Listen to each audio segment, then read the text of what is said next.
Oh ya Pak Haji, saya mau tanya, itu gimana ya cara menyikapi ketika kita pas menghadirkan calon mitra itu ke dalam sebuah acara, dia terlihatnya semangat nih, wah semangat banget dan meyakinkan gitu loh. Tapi begitu kita follow up, dia berbalik arah ya, atau malah berpikir gimana gitu ya. Dan itu tidak hanya satu dua gitu loh Pak. Jadi kena PHP gitu ya? Iya. Seolah-olah. Iya, jadi sebenarnya begini. Kalau kita pikir-pikir orang-orang yang seperti itu tuh kita malah kasihan. Kenapa kita kasihan sama orang-orang yang seperti itu? Karena biasanya orang seperti itu orang yang galau. Jadi dia tuh semangat awalnya, tapi kemudian dia mencoba ngomong sama orang lain, bisa jadi. Kemudian orang lain itu menakut-nakuti ataupun memberikan nasihat-nasihat yang bertentangan dengan apa yang dia dengar, sehingga dia kemudian berbalik. Sebenarnya orang-orang seperti itu kasihan. Kenapa saya bilang kasihan? Karena kalau dia itu orang yang tidak punya kepercayaan diri. Pas mendengarkan presentasi, wah semangat. Tapi begitu dia pulang ketemu orang-orang, dia berubah. Karena dia nggak ada kepercayaan diri. Jadi kayak nggak punya prinsip gitu. Nggak punya prinsip, dan itu orang galau sebenarnya. Kasihan. Ya sebenarnya kalau saya jujur aja, saya kasihan sama orang-orang seperti itu. Jadi bagaimana sikap kita? Ya kita tetap mencoba saja memberikan pemahaman, mengingatkan, terus kemudian memberikan keyakinan kepada dia. Kita bangun lagi impiannya, sebenarnya apa yang dia inginkan, pengen nggak lunas hutangnya, pengen nggak dapat motor, mobil, rumah gratis. Nah insya Allah ini caranya gitu ya, dan kita kerjakan sendiri. Pokoknya kita jelaskan lagi, kita ulang review lagi.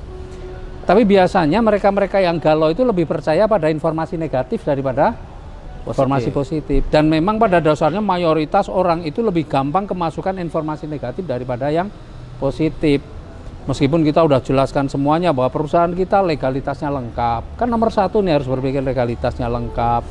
Kemudian produk-produknya semua halal dari Majelis Ulama Indonesia. Kemudian sistemnya pun sesuai syariah, kan mestinya nggak ada lagi kekhawatiran. Tetapi banyak orang ya, karena dengan pengalaman-pengalamannya dia sebelumnya, karena ikut money game, ikut ini, dan kemudian dia perusahaannya tutup, maka seolah-olah dia menyamaratakan. Nah, dia tidak punya bekal analisa yang cukup untuk melihat apakah PT BES ini sama dengan yang lain-lain. Nah, jadi sebenarnya kalau jujur aja, sekali lagi, saya kasihan pada teman-teman yang awalnya semangat kemudian berubah pikiran. Mereka itu galau.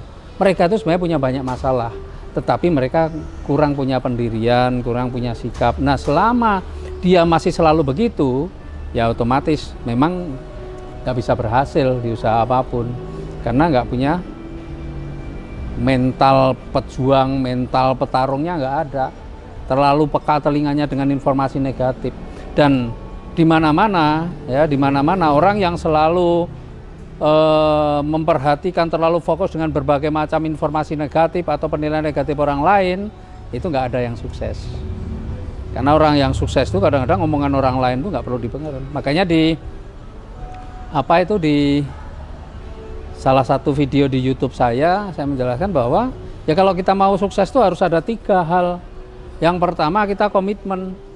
Komitmen itu artinya kita udah yakin nih PT BES memang bisa mengantarkan pada kita kesuksesan. Ya udah, ini jalanin, nggak usah toleh-toleh ke yang lain. Komitmen. Yang kedua, konsisten. Jalankan ini terus-menerus. Kemudian yang ketiga, persisten. Persisten itu bahwa apapun yang kita lakukan selalu ada aja orang yang menilai negatif. Ada aja orang yang ngomongin negatif, supaya yang negatif ada. Nah, persisten itu artinya kita cuekan, abaikan itu, tetap aja kita jalankan terus. Nah, kalau orang sudah komitmen, konsisten, persisten, ya insya Allah kita sukses. Jadi sebenarnya sukses itu gampang, cuma memang tidak dimiliki, mental sukses tidak dimiliki oleh banyak orang. Nah, sedikit orang yang punya mental sukses, lebih banyak orang punya mental apa? Mental nggak sukses. Makanya tadi kita sempat ngobrol-ngobrol dikit kan, orang yang nggak sukses itu rata-rata lebih senang berkumpul dengan mereka-mereka yang nggak sukses. Karena apa? Karena mereka merasa nyaman. Satu frekuensi gitu. Satu Pak, frekuensi tidak suksesnya. Nah, kalau mereka mau berubah, seharusnya mereka yang belum sukses itu harus mendekatnya kepada mereka yang lebih sukses, karena dia akan banyak belajar, bukan hanya nempel dalam pengertian hanya kemana-mana ikut, tapi banyak belajar dan mengamati apa yang dilakukan oleh mereka yang sukses gitu. Kalau dirasa video yang kami unggah ini bermanfaat, silahkan tekan tombol subscribe dan loncengnya, supaya kalau saya upload video-video terbaru teman-teman bisa mendapatkan notifikasinya. Dan sekaligus kalau memang ini video yang diunggah itu adalah video yang baik, silahkan tekan tombol like dan bagikan ke teman-teman yang lain.